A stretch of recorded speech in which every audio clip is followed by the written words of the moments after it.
Hello my dear friends. Сәлем менің қымбатты достарым. How are you? Қалдарыңыз қалай?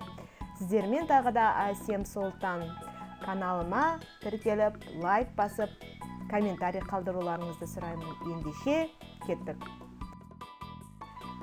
Gerund герунди етістіктің іске асыру процесіне көмектеседі. Сөйлемде бастауыш қызметін атқара алады. Етістікке суффикс ing қосу арқылы жасалады. For example, мысалы, бастауыш қызметте Dancing is very good for your body and the mood. Би сіздің денеңізге және көңіл күйіңізге жақсы. Dance дегеніміз билеу, оған ing қосып, герунди жасадық. Предлогтардан кейін prepositioner, Before going out, please check all the windows. Шығар алдында барлық терезелерді тексере салшы, өтініш. Go дегеніміз бару, яғни шығу. Go out дегеніміз шығу.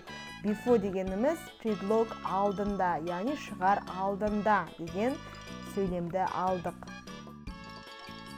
Мына етістіктерден кейін герунди қолданылады. Admit, adore, avoid, can't stand, consider, delay, deny, discuss, enjoy, escape, finish, imagine, involve, look forward to және де тағы басқа етістіктер бар. Мен етістіктердің аудармасын орысша және қазақша қойып қойдым.